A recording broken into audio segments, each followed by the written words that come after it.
io sono Livio di Gibbo Tour e oggi vi porterò a fare un giro con me. Siete pronti?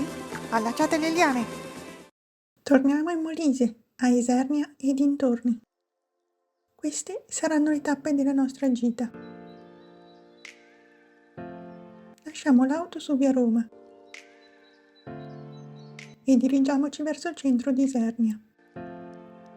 Iniziamo la nostra visita dalla cattedrale di San Pietro Apostolo del 1837, che ha una facciata con colonne in stile ionico.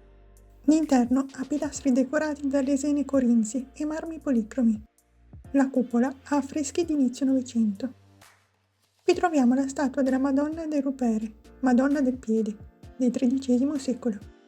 Sotto il pavimento si possono vedere i resti di un tempio pagano del III secolo a.C., su cui la chiesa è edificata. Si tratta del tempio della Triade Capitolina, Giove, Giunone e Minerva, i cui resti sono visitabili gratuitamente grazie a delle guide super preparate che spiegheranno nei dettagli tutti i ritrovamenti.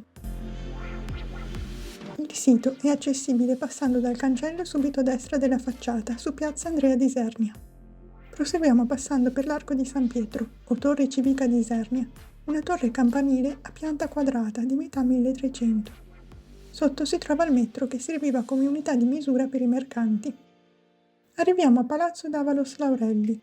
Nel 1644 era conosciuto come Palazzo del Principe Diego d'Avalos. Nel Settecento passò alla famiglia Laurelli, ma nel 1805 venne rovinato da un terremoto e successivamente restaurato in stile neoclassico. Vediamo ora la bella chiesa di San Francesco d'Assisi del 1262, ricostruita a metà Settecento. Il portale romanico è originale, con delle colonnine e un affresco ormai sbiadito. Secondo alcune fonti, le pietre furono portate da Assisi. Gli interni hanno decorazioni a stucco. Proprio di fianco si trova il municipio del Palazzo San Francesco del XIII secolo. Il chiostro interno con gli archi di pietra è visitabile. Di fronte diamo uno sguardo al Palazzo dell'Ellis Petrarca, con facciata in stile neoclassico, costruito dai Borbone nel Settecento. Sorge sui resti di una domus romana del III secolo a.C. Nel cortile si trova una bellissima fontana. Facciamo una capatina a Porta Castello, uno degli antichi ingressi della cinta muraria. Proseguiamo per il complesso monumentale di Santa Maria delle Monache, un ex convento, ora museo archeologico, archivio e biblioteca comunale. Della chiesa medievale rimangono solo il portale e il campanile romanico.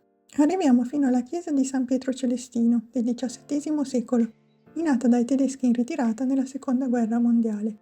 Qui si ricorda la festa del sesto centenario della morte di San Pietro Celestino, celebrata dal vescovo di Isernia il 17 maggio 1896, con complessi musicali bandistici di alto livello.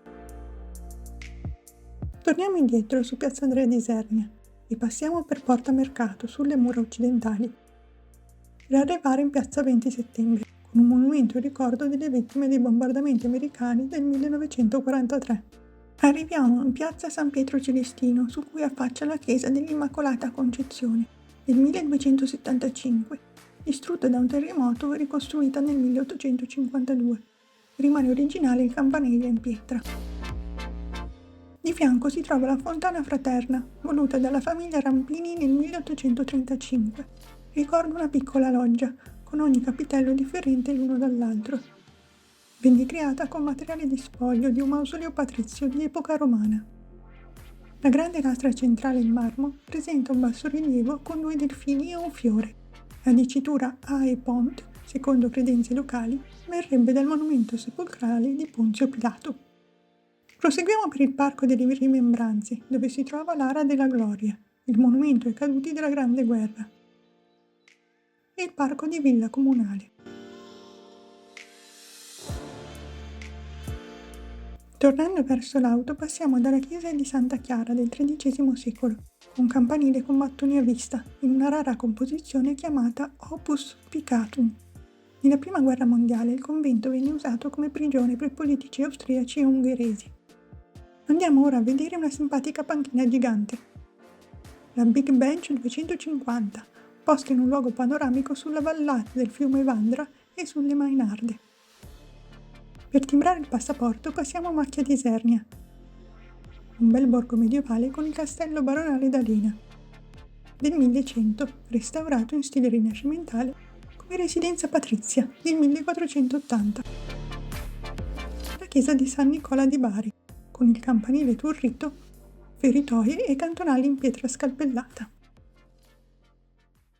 Qui finisce la nostra visita. Iscrivetevi al canale Gibbo Tour per nuovi itinerari. Potete seguirmi anche su Instagram e Facebook per rimanere sempre aggiornati sulle curiosità di viaggio. Siete pronti? Adagiate le liane!